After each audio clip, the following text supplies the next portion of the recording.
Bem, boa tarde a todos. Meu nome é Eric Stilben, sou promotor de justiça substituto na comarca de São José dos Pinhais. Eu estou aqui, né, para fazer a apresentação da tese do seminário virtual de tese do Ministério Público, né, denominada Efeitos Práticos na adoção do artigo 160 da Lei de Execuções Penais a hipóteses alheias à suspensão condicional da pena. Eu, como a tese é um pouco, né, objetiva, digamos assim, eu preferi trazer aos colegas mais ou menos a ideia de como que surgiu, né, a tese e até fazer um apelo prévio, né, à nossa atuação, né, de maneira a possibilitar a melhora na atuação do Ministério Público em execução penal. Bem, quando eu conversei com o professor Busato, né, sobre essa ideia, eu conversei com alguns colegas antes, que eu estava desenvolvendo esse tema, o professor Busato, né, me deu os feedbacks dele, sempre muito construtivos, e ele me falou o seguinte: ele falou, Eric, o mais importante quando a gente trata de execução penal é, além da crítica, né, normativa, da jurisprudência, etc., mas também fazer uma crítica em relação ao descaso estatal em relação à execução penal. Isso se reflete também na própria academia, né, no meio jurídico, na jurisprudência, obviamente. Acho que todo mundo aqui é meio pacífico, eu estou tirando aqui o cronômetro, tá? É meio senso comum, diria, que a execução penal ela não tem tanto apelo na doutrina, é, a gente pode ver isso pelas próprias, pela a pouca qualidade, a pouca quantidade, digamos assim, da produção acadêmica, geralmente voltada a determinado tópico, a questões mais específicas relacionadas a princípios ou benefícios, etc. Pois bem, ainda que pese, né, a qualidade daqueles que decidem escrever, como algumas obras que eu citei no texto. Pois bem,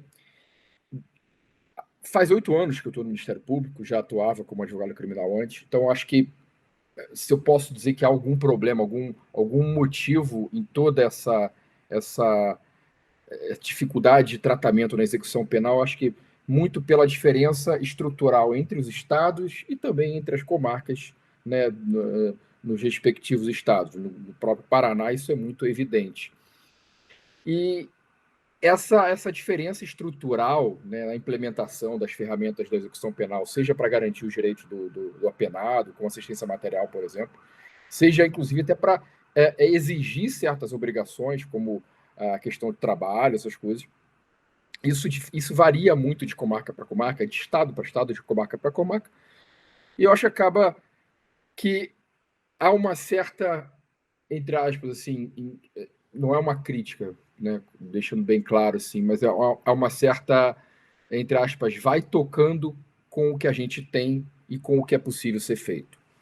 Né? Não é também uma forma de justificar, né, mas entre promotores e juízes, principalmente na intermediária e na inicial, que a gente tem dezenas de atribuições, muitas delas com matérias urgentes, como a infância, no próprio crime, nas questões de réu preso, a execução penal ela acaba sendo, entre aspas, tocada, é algo meio automatizado, digamos assim. Isso eu falo, né, fazendo uma meia-culpa do Ministério Público, me colocando dentro dessa análise, obviamente.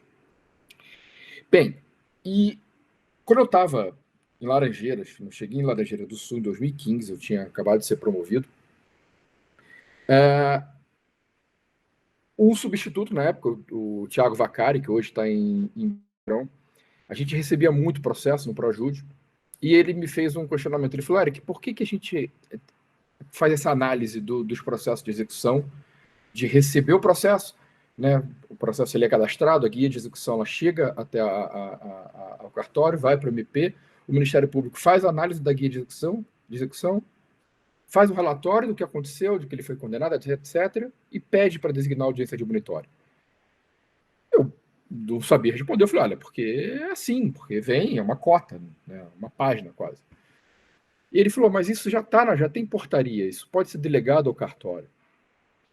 E aí eu fui buscar no cartório a portaria do juízo, e de fato lá havia a previsão expressa de que chegando a guia, sendo distribuída a guia de execução, o cartório faria a conferência e automaticamente, né, independentemente de despacho, designaria a audiência admonitória para o apenado. E naquele dia, por conta dessa previsão, a gente fez uma devolução em lote, né, no Projude, com 54 processos em um dia apenas. Todos no mesmo molde, né, que não era necessário para o Ministério Público, porque isso era uma tarefa, né, do próprio cartório fazer a designação de audiência.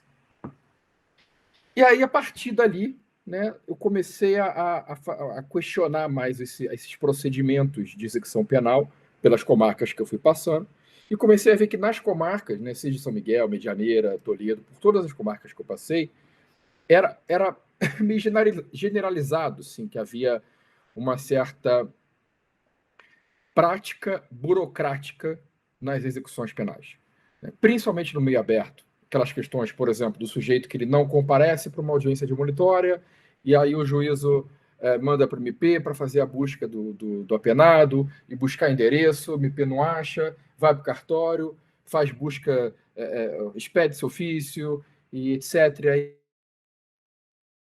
Um certo lixo, né, processual.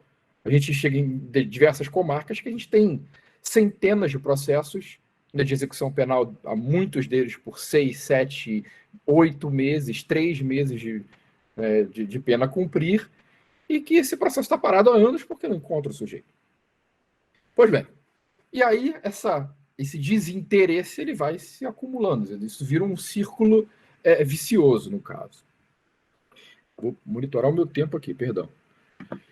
Bem, onde eu queria chegar?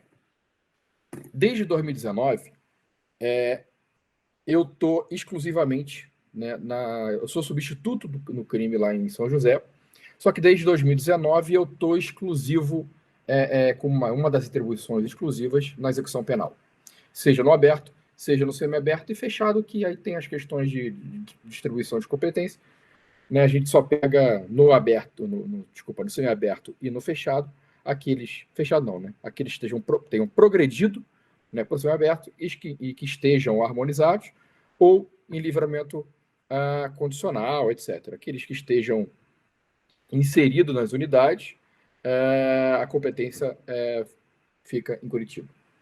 Pois bem, na mesma época que eu assumi essas atribuições, alguns colegas sabem, eu fui designado para 2 mutirões carcerários. Um em Curitiba, que foi em julho de 2019, e um outro para atuar em Maringá, no mutirão de Maringá, que foi em março de 2020. Esse, tanto eu quanto o Dr. Daniel Pedro Lourenço. Aliado, portanto, a essa atribuição em São José, na execução penal, com essas 2 designações para o mutirão, eu passei a ter uma visão um pouco mais macro, digamos assim, do descontrole, entre aspas, da execução penal no Paraná. Isso para usar um termo bem diplomático, né? Frise-se, para quem quiser saber como é que funciona o mutirão carcerário no Paraná. Óbvio que hoje é praticamente público e notório, depois de todos os problemas que a gente teve no mutirão de Maringá e Curitiba, ali no início da pandemia. Quem quiser pode consultar os autos das medidas cautelares coletivas que a gente ajuizou. Na época, ela tem tudo explicado. Não vou entrar nesse mérito novamente. Mas, pois bem, diante dessa visão macro, né, de como é que funciona a execução penal em Curitiba e São José dos Pinhais, eu comecei novamente, né, a retomar aquela crítica, né, aquela angústia em relação a determinados procedimentos, e um deles era algo que sempre me causou certa estranheza, que era a ausência de previsão legal de audiência de monitório. Para os casos em que a gente trabalha, no caso, né, porque a gente tem a previsão legal no artigo 160 da LEP. Só que aquela previsão legal é específica para casos em que o sujeito é condenado e tem a pena suspensa. na forma do artigo 77 do Código Penal. Ou seja, há uma audiência de monitório, o nome é esse, para a proposta das condições da suspensão condicional da pena. Perfeito? Só que em todos os outros casos, que é praticamente a maioria na execução penal, a audiência de monitório, ela não tem uma previsão legal. E eu sempre achei um pouco estranho isso, né? E era automatizado, isso inclusive estava nas portarias, está na instrução normativa número 2 de 2015, do TJ, 2013, perdão, está até aqui anotado. E não só essa ausência de previsão legal, mas também a importância que a doutrina e a jurisprudência, principalmente, sempre deram à audiência. Por que essa importância? O sujeito era condenado, expedia-se a guia de execução, designava-se a audiência de monitória, só que se ele não era encontrado, ou se ele era intimado e não comparecia, sei lá o quê, e a gente pedia, por exemplo, a regressão de regime, ou a suspensão do regime com expedição de mandado, quantas vezes isso está na tese, tem todas a pesquisa jurisprudencial que eu fiz, o pedido é indeferido porque diz o juiz ou o tribunal que a execução penal não teve início porque não houve audiência de monitório. E eu comecei a questionar o porquê dessa importância de algo que não tem nem previsão legal. Pois bem, e aí eu caio, né, na questão da tese, especificamente, o que eu vou retomar aqui de maneira, né, resumida. Comecei a perceber o seguinte, que quando lá no início dos anos 90, que o descaso estatal, né, aí voltando àquela questão do processo abusato, por conta do descaso estatal, em que não havia a construção, não houve, até hoje, acho que, se não me engano, acho que tem 4 ou 5 casas de albergado no Brasil inteiro, por conta desse descaso estatal em construir as casas de albergado, ou seja, que são as unidades prisionais destinadas a condenados em regime aberto, artigo 93 da Lei de Execução Penal, o que fez a jurisprudência, como até hoje faz? Adota mecanismos, ou seja, faz um migué jurídico, né, para ser mais claro, para poder tentar contornar o descaso estatal. Perfeito? E o que fez a jurisprudência na época? Pegou o artigo 117 da LEP, né, que prevê situações em que o sujeito pode ser, o sujeito que está no aberto, em determinadas situações, ele pode ser colocado em prisão domiciliar, artigo 117 da LEP, pegou esse artigo que prevê exceções e passou a adotar em todos os casos em que não houvesse casa do albergado. Né, no início dos anos 90. Hoje, 2021, a gente só tem 4, né, imagina no início dos anos 90. Todos os casos que não houvesse casa de albergado, portanto, o juiz poderia substituir, né, aplicar, né, colocar o sujeito em prisão domiciliar mediante determinadas condições. Como isso era generalizado, como esse cenário de ausência de casa de albergado era generalizado, essa prática se generalizou. Ou seja, aquilo que era uma exceção, prisão domiciliar para o regime, né, aberto, passou a ser uma regra. Pois bem, como havia condições a serem impostas, e aí esse desenvolvimento, eu não sei qual que veio primeiro. Se por haver necessidade de intimar o sujeito das condições, eu não sei se a jurisprudência buscou diretamente um dispositivo, né, uma previsão legal de audiência, né, para comunicar essas condições e pegar o aceite do sujeito, porque era um benefício penal, perfeito? E como qualquer benefício, o sujeito ele precisa aceitar ou não pode ser imposto a ele. Eu não sei se a jurisprudência foi direto no artigo 160, ou se ela primeiro passou pelo artigo 113, que fala que para o ingresso no regime aberto, o apenado deverá aceitar as condições. Eu acho, inclusive é o que eu coloquei na tese, que ela primeiro, a jurisprudência, foi ao 160. Qual que é o problema? O artigo 160, como eu falei, ele tem uma especificidade própria. Ele trata do sujeito em que foi condenado e que o juiz sentenciante lá do processo de conhecimento, ao condenar, aplica a suspensão condicional da pena na forma do artigo 77 do Código Penal. Perfeito? E, portanto, quando esse processo chega até o juiz de execução penal, essa audiência admonitória, ela tem que ser designada para que o sujeito possa ou não aceitar as condições impostas pelo juiz sentenciante. E aí tem uns efeitos práticos dessa sistemática. Porque se o sujeito não aceita ou não comparece, a partir daquele momento é que se inicia o processo de execução. Perfeito? Isso eu coloco até algumas consequências práticas, né, na própria tese. A partir daí é que se inicia a competência do juiz da execução. Perfeito? E isso, aí nessa hipótese, portanto, a audiência admonitória ela tem uma importância prática. Ela tem que ser realizada. E diz a própria lei que se o sujeito, se ela não se realiza, o benefício, suspensão condicional da pena, fica sem efeito e o processo, né, de execução prossegue. Beleza? Quando esse dispositivo foi trazido para esse nosso cenário, que eu coloco o cenário número 1 na tese, de sujeito que é condenado no aberto, com a pena substituída por restritiva de direito ou não, ele é condenado no aberto e designa-se uma audiência admonitória para isso, quando essa sistemática do artigo 160 é trazida para esse cenário 1, isso gera esse problema prático nosso aqui. Porque a jurisprudência continua afirmando que se a audiência admonitória não se realiza, o processo de execução não se iniciou. Só que nesse caso aqui isso não ocorre, porque com a expedição da guia de execução, o processo de execução penal já está iniciado. A gente já tem um título executivo penal transacionado julgado e que, portanto, o Estado tem que fazer cumprir, tem que executar aquele título. Perfeito? Pois bem, vou me dirigindo aqui já ao final.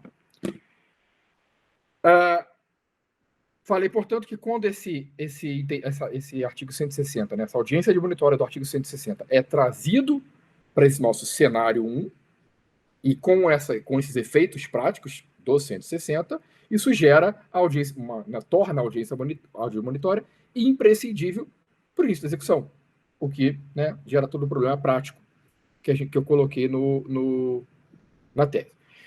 No cenário 2, gera o mesmo problema. Por quê? O sujeito está no semiaberto, perfeito? E aí ele progride para o aberto. Nesse momento é que faz sentido o artigo 113 da LEP, que diz que o sujeito, para o ingresso no aberto, ele deve aceitar as condições. Por quê? Porque da mesma forma, né, que eu falei em relação à suspensão condicional da pena, a progressão é um benefício penal. E, portanto, o Estado não pode impor aquele sujeito que ele vá para o aberto. Ele tem que aceitar, né, ele precisa aceitar ou não para ir para o aberto. Por isso que o artigo 113 está lá, né, a redação dele. Perfeito?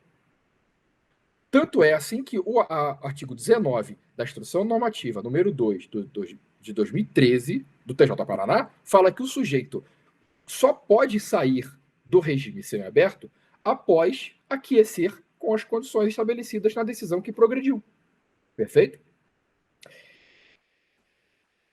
Se, nesse momento, a gente designa uma audiência admonitória, como se faz, né, normalmente, para que o sujeito aceite ou não as condições, as mesmas consequências práticas do cenário 1 são trazidas para o cenário 2.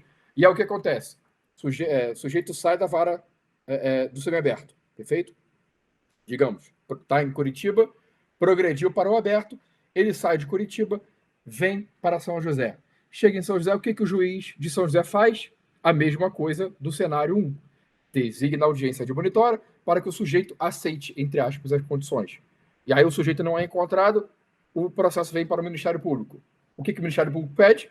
Regressão cautelar, porque o sujeito está foragido, e prisão.